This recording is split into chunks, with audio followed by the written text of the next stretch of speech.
everyone. My name is Evie Lupine. Welcome back to my channel, and today I have another video for you all. Today I am going to start things off with a question.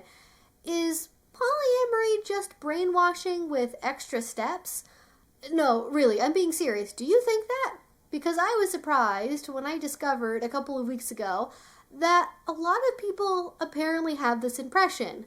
Polyamory isn't exactly a common viral topic, but when it does come up, everyone crawls out of the woodwork to share their opinion, and the outcome is rarely pleasant. And that's exactly what happened a few weeks ago. I was surprised that it didn't make more of a splash here on YouTube because it seems like the kind of thing that people would make reaction videos about, considering how big it was over on Twitter and Instagram too. But I guess there just aren't that many openly polyamorous educators here to discuss it anyway, and maybe it's a topic that other people wouldn't necessarily see. So I decided that I would take up the mantle of talking about it, for better or for worse. And I'm hoping I can clear up some misconceptions or talk about where concerned monogamous folks maybe have a point, things like that. There just seems to be a lot of assumption making going on here, and I think that only with a bit of shallow research, I can show how these assumptions are maybe leading people to the wrong conclusion. So let's talk about it. What exactly happened? So the first place I saw the subject of today's video was over on Twitter, X, where someone had reposted this video with the following caption. "We are once again reaching levels of polyamory cope that shouldn't even be possible. Poly people will really try and tell you that being in a relationship where you are so effing miserable that you need to brainwash yourself into believing that your anxiety is making you, quote, stronger is healthier than just being in a relationship that has a reasonable expectation of faithfulness. LOL. LMAO, even." Even just reading it now, I have a reaction to it. And it goes on for quite a bit longer than this, but you get the point. What did this person say and do in the video that this person is reacting to? You might be wondering, at least. Based on the reaction it got online, I was expecting full-on waterworks. I was expecting someone just sobbing their eyes out on camera, talking about how hard it is to be polyamorous and how they have to tough it out because they have no other option. But that's not quite it. The video is of a woman dancing to a remixed song in classic TikTok fashion while wearing a cropped shirt and showing her pregnant body. The text playing over her says, even though seeing your partner date others can trigger intense feelings like anger, anxiety, and fear of abandonment, what a lot of people don't realize is that through processing these feelings, you actually can build an even stronger sense of safety and connection within yourself and with your partners than if you'd never felt unsafe to begin with. And people leapt on this one like a lion in a nature documentary going after a gazelle. The replies all contained the usual fare, LOL, look how ugly polyamorous people are. Why is she so bothered over a guy who looks like that? She's clearly holding back tears, and she's deluding herself, pretending to be okay with him running around on her while she's pregnant with his child, etc. Even some other polyamorous folk jumped in to have a not like other girls moment about polyamory in the quote retweets, declaring they'd never be this cringe, and if they got pregnant, they and their partners would be on lockdown and thus not date anyone else during that time. You know, things like that. Okay, I'm not sure when else in the video I'm going to be able to segue into this, so I'll just talk about this now. Other polyamorous people, why are you like this? You know there are approximately 1,564 ways to be polyamorous.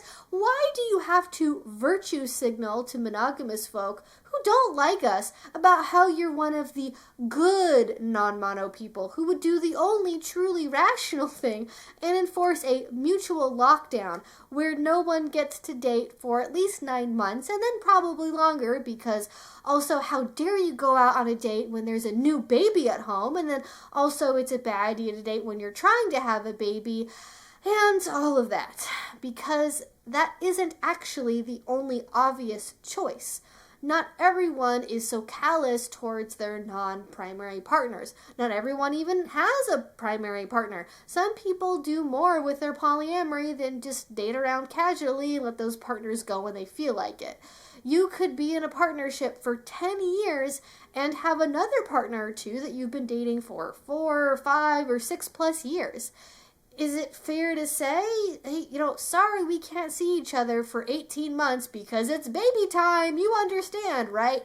As though that was going to have zero emotional impact on your other partner of over 5 years.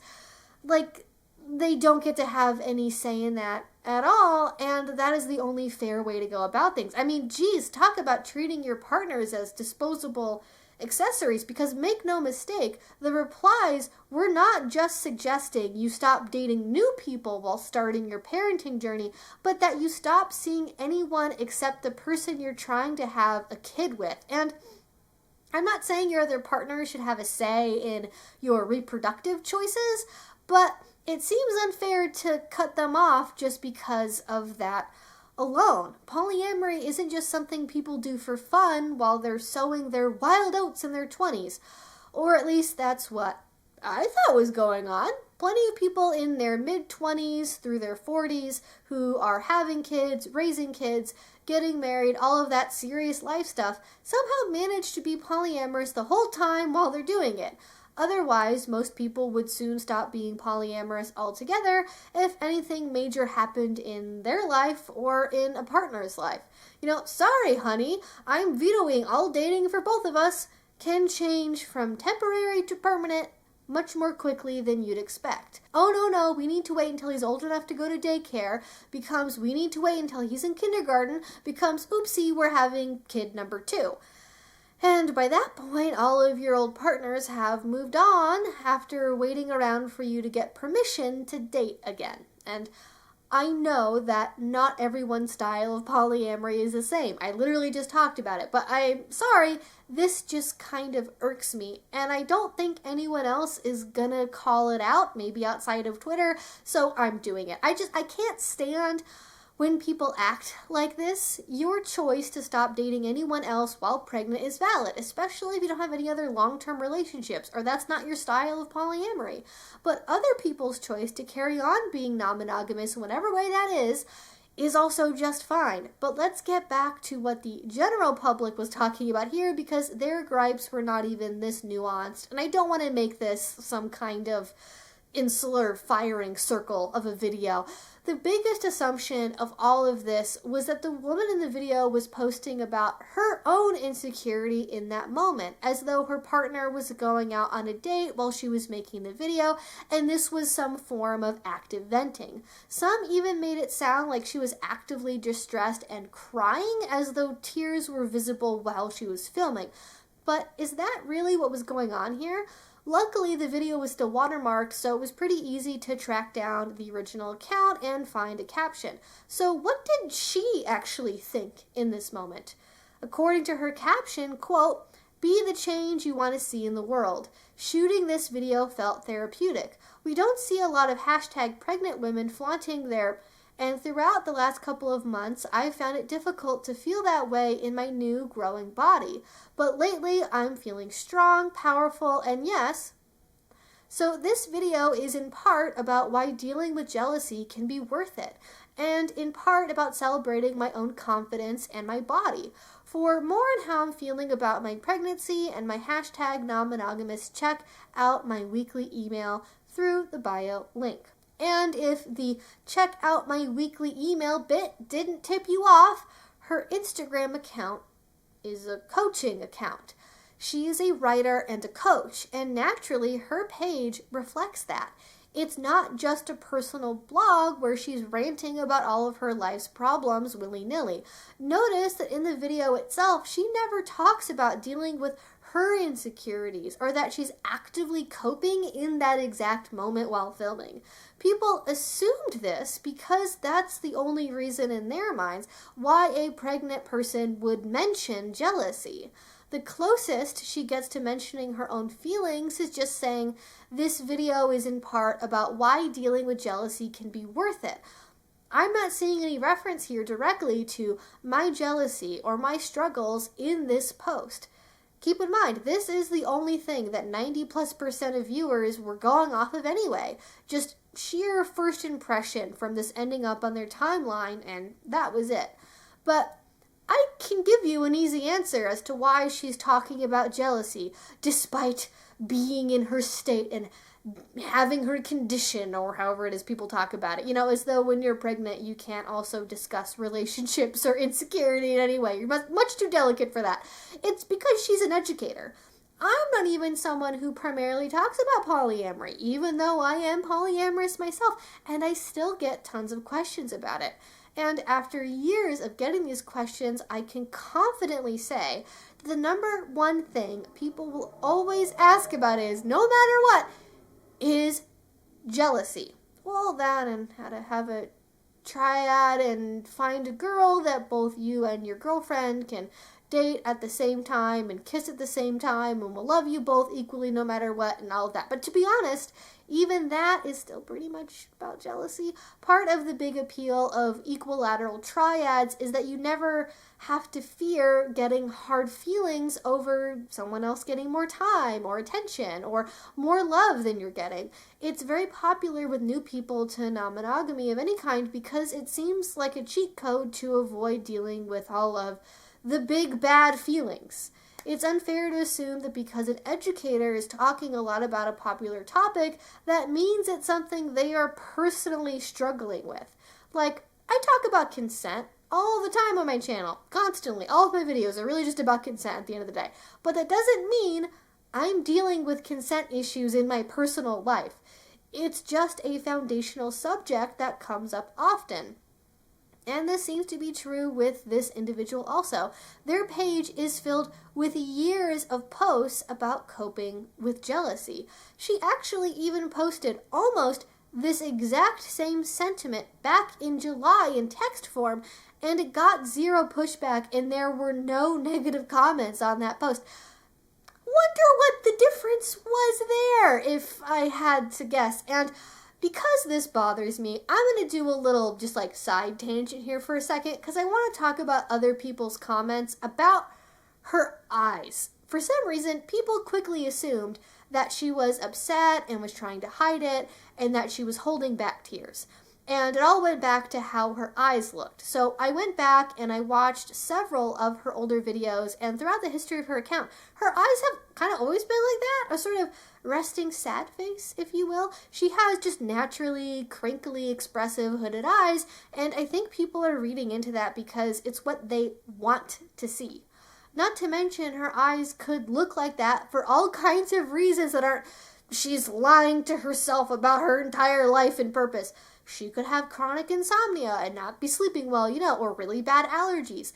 It's also important to keep in mind that not everyone on the internet is wearing makeup. I mean, it's obvious that I am, but I don't think that she does. People are, especially on things like Instagram and TikTok, they're just so used to seeing airbrushed and filtered and make-up the house down faces that when someone sees a natural face online, they just think, oh, that person's sick, they're depressed, they're sad. I mean, we all kind of know this happens, right? Like, how long have we been joking about men who say that they like a natural look on a woman and no makeup is best, but then as soon as one of their female coworkers shows up without makeup on because they happen to be rushing that morning, they all assume that she looks that way because she must have the flu or spent all night crying. So, yeah, I kind of don't buy this point. I really think people are just interpreting it the way that they wish it was. Like, that would be better for their worldview if she was really actually that upset and crying, so they kind of twisted around to look like that. But don't worry, I actually did my due diligence, probably 10 times as much as what anyone else leaving a comment under her video or a snarky tweet about it managed to do. I actually went back through a lot of her previous posts and articles going back several years, and she is someone who struggles with jealousy. She is relatively open about that fact. She even has a recent post from March where she explains that she isn't even quite polyamorous, which is the reason behind her branding. People were calling her polyamorous even though she isn't actually polyamorous. She's happy with her partner having other partners, but she hasn't had more than one partner at a time. Dates? Sure. Hookups? Why not? Consistent romantic connections? Not so much. And this isn't a foreign concept in larger non-monogamous circles. We call it being polysaturated at one, which is basically what she describes. Being very fulfilled and content in life and just not currently having the capacity for more than one relationship, even if their partners are having more than one relationship. I actually think it's really healthy to acknowledge this fact rather than forcing yourself to have more partners than you're able to deal with because you're afraid that your non-monogamy card is somehow going to be revoked. And all in all, my impression is that she seems pretty self-aware. She actually had a similar post about jealousy go viral in January of last year, and all the same reactions got trotted out for that too. She wrote about the aftermath of that on her blog, stating, quote, "The pain I feel sometimes because of jealousy is one I have actively chosen. I've decided I want to be non-monogamous with the adult understanding that this type of pain will probably emerge." And she's right. Life is full of pain, and we as adults should be able to choose what type of pain we're going to engage with. Maybe people replying to this don't realize it, but it's pretty dang infantilizing to insinuate or just say that she's not choosing this. She can't choose it, that she's being brainwashed or coerced, or that she is forcing herself to do this for whatever reason. And actually, right before I was about to start filming this video, I noticed that she had just posted a new video addressing the one that had gone viral, answering the question again, why do non-monogamy if it's painful? And in that one, she does say that she was talking about reflecting on her past experiences of jealousy, but that doesn't necessarily validate the folks who were assuming she was making the original reel mid-panic attack while her partner was out on a date. She says in the new video that it's not the norm that she's jealous 24/7, but she does talk about those times more than the banal good times because that's where all of the learning and challenge is. So, okay, now we know that she is a normal person dealing with regular amounts of feelings and isn't being tricked or coerced or anything like that as far as we can tell. But is her advice about dealing with jealousy good? I'll just stick to what she says in the viral post because she has a lot of advice for dealing with jealousy across all of her platforms. And basically what her sentiment boils down to is this. Hey, even when you feel intense feelings, you can process them and work through them and then feel better after. You might even feel better than if you had never experienced the intense feeling or worked on it at all. And to be honest, that rings true to my experience. It's counter to what a lot of folks who have never had to deal with jealousy imagine you might do. This is why people who are new to non-monogamy from monogamy often try to construct complex rules and relationship agreements to avoid feeling jealous. Or they detach from all emotions and insist they feel nothing at all. Neither approach is all that healthy. It's like that old adage, you can't go around it, you can't go over it, you can't go under it, so you gotta go through it. And it's this experience of going through it that seems to throw people off. Folks either assume that being truly non-monogamous means you never feel jealous ever, or they believe that processing your emotions is functionally some kind of mind control, and neither one of those is, strictly speaking, all that true. For example, in dialectical behavioral therapy, or DBT, Marsha Linehan talks about how there are myths that people believe about feelings, that emotions are dumb, or that changing your emotional responses means you're not being true to who you are. These beliefs keep people stuck in behavior patterns that aren't always positive for them or the people around them.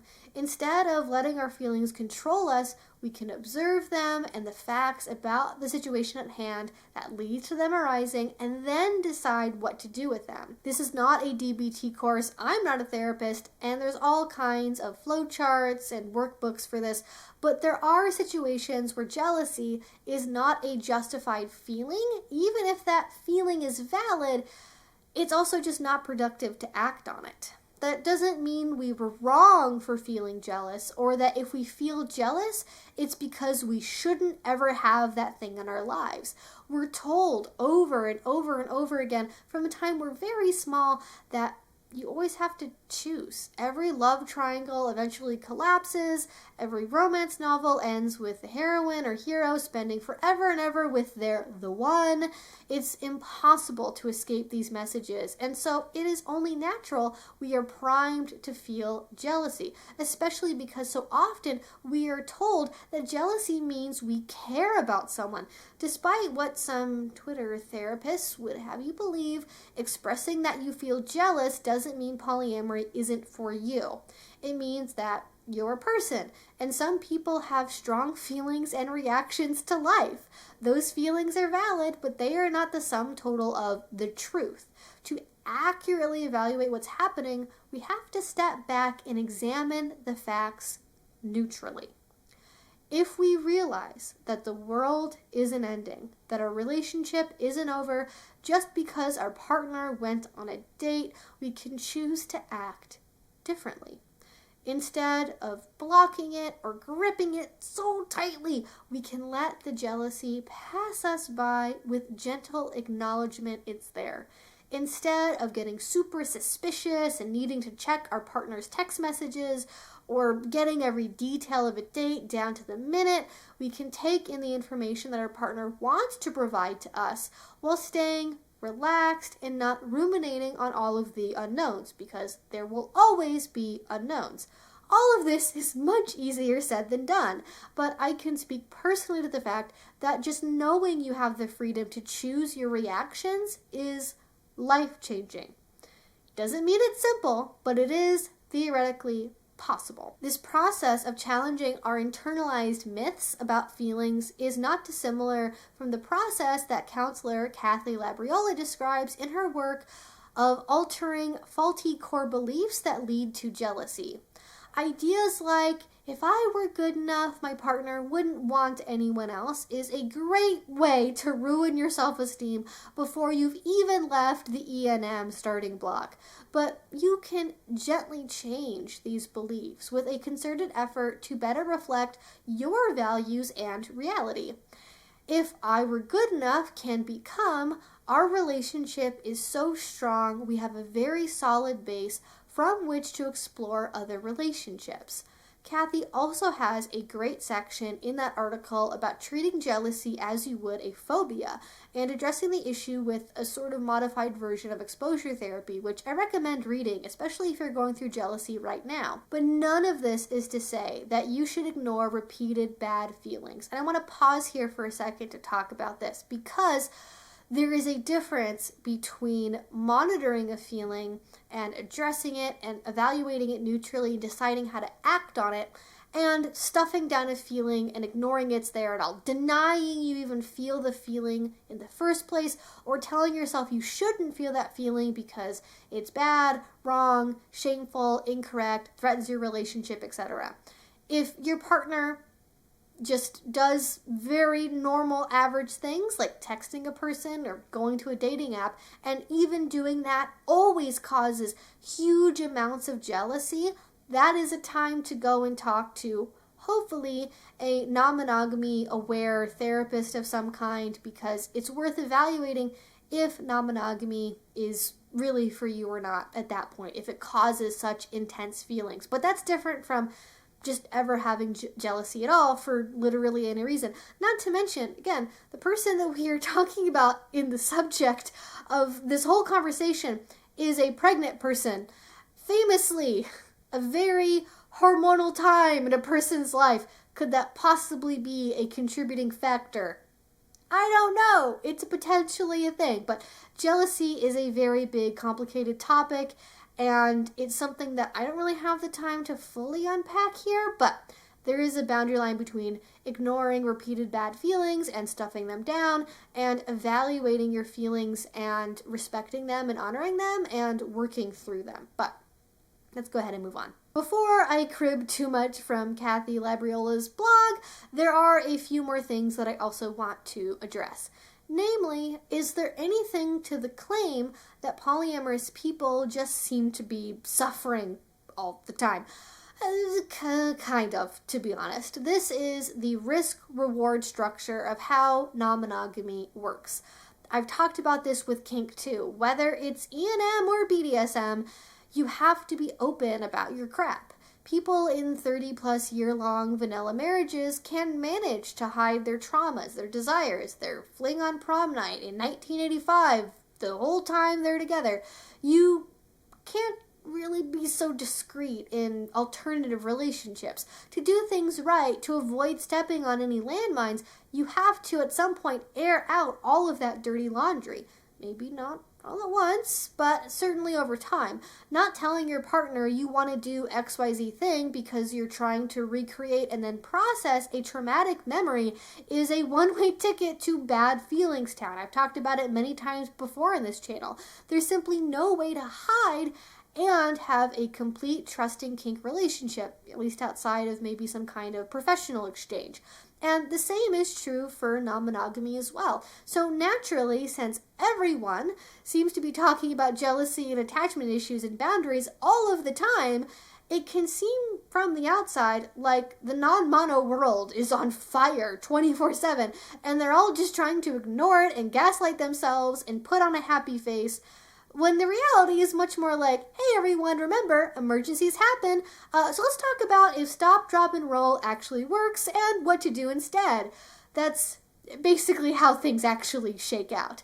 This open communication can feel like ripping off the Band-Aid over a very painful, deep, gushing wound.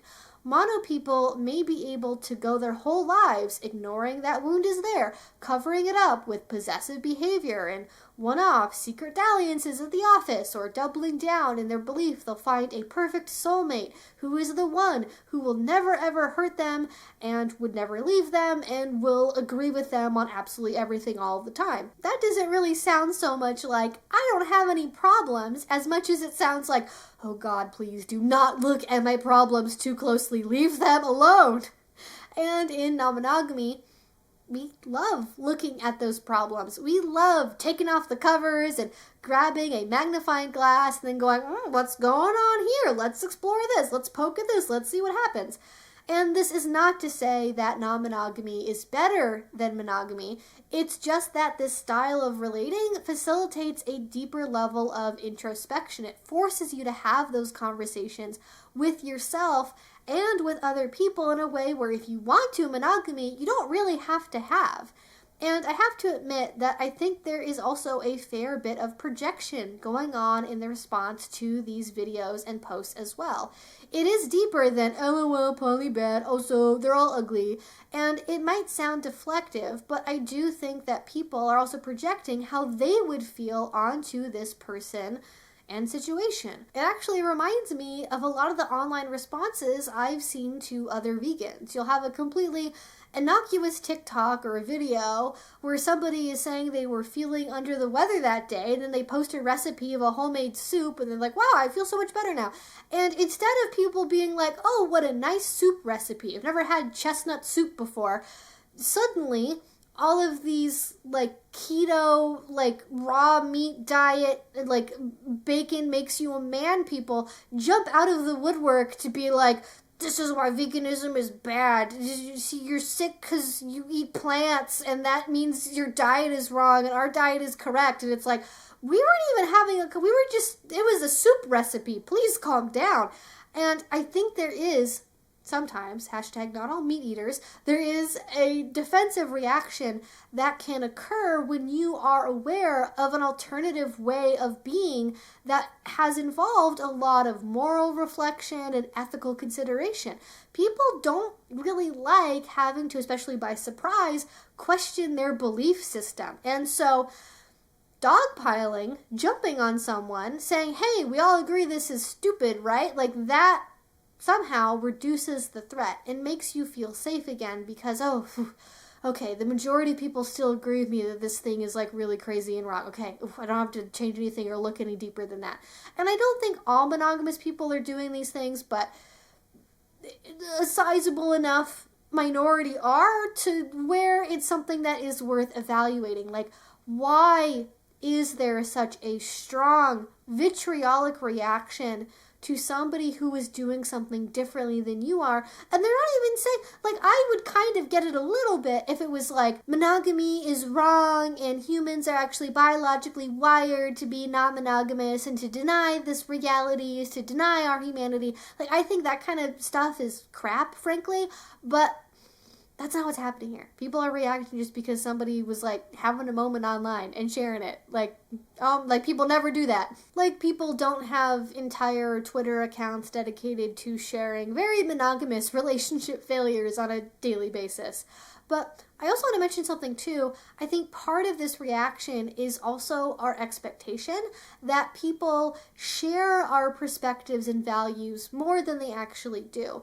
If something makes us uncomfortable or deeply unhappy, we have trouble believing that other people wouldn't also feel the same, because we expect if we were in that scenario, we would feel awful, we would hate that. I mean, for a lot of people, their nightmare life would be having a baby and then having their partner run around on them. That's why that language gets used, is because it's literally the worst thing some of them can think of that could happen to them would be that exact scenario. So they're projecting out that fear and then going, why aren't you afraid of this? Why are you, this is not normal. So if you're acting like it's normal, I can't be wrong, you must be wrong. And you must be so wrong that you are actually gaslighting yourself into believing it's okay, even when it's not actually okay. And while I get that fear response, I also think it's a little bit funny and ironic, in the Alanis Morissette meaning of the word ironic, that in polyamory, we oftentimes try to root out jealousy, but in monogamous relationships, jealousy is seen as a positive thing. It's why I talked about earlier with jealousy being seen as a virtue, because it means you care about someone.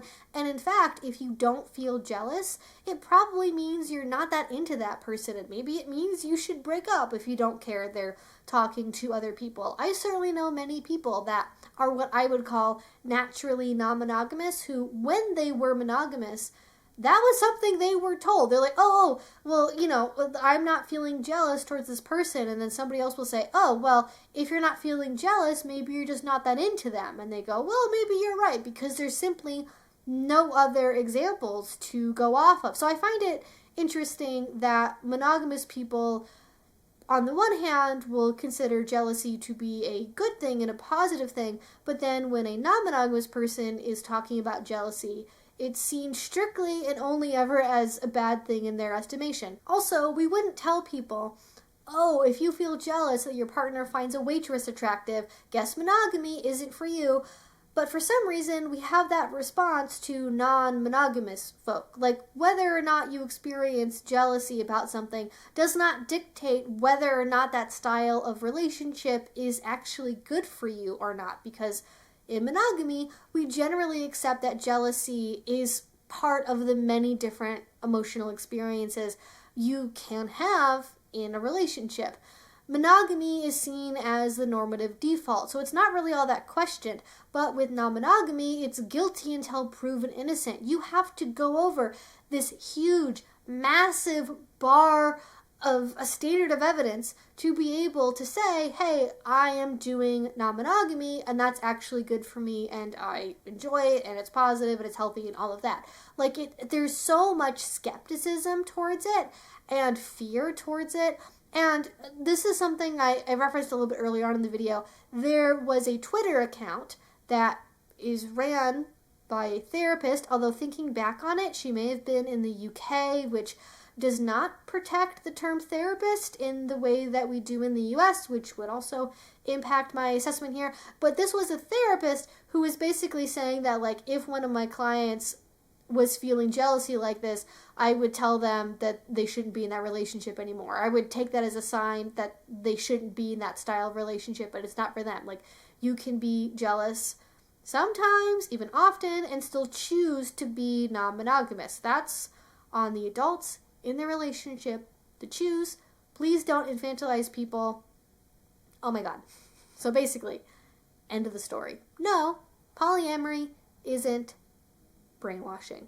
Doesn't have to be like that at all. I think we can make a much more solid argument that the cultural conditioning towards strict monogamy and nothing else is much more likely to be brainwashing than alternative relationship styles. But that's maybe an aside for another day. I would love to hear y'all's thoughts about this one in a comment down below. Did you see this video on your timeline? What did you think about it? What did you learn? Again, let me know your thoughts and feelings in a comment down below. If you did enjoy this and already, please do subscribe, because I make videos twice a week about all sorts of different kink, BDSM, dating, polyamory, I guess incel stuff now, related topics. And finally, if you really want to support what I do, the best way you can do that is with Patreon. A link to that will be down below. This is actually one of the first videos that I am making where I am recording using a teleprompter, so hopefully that is working out. I'm a little bit nervous. I don't know if it's going to look weird or not, or be obvious, but let me know what you think about that one as well. Thank you so much for supporting me, you guys. I really appreciate it. And until I see you all next time, stay safe out there, and I will talk to you all again very soon.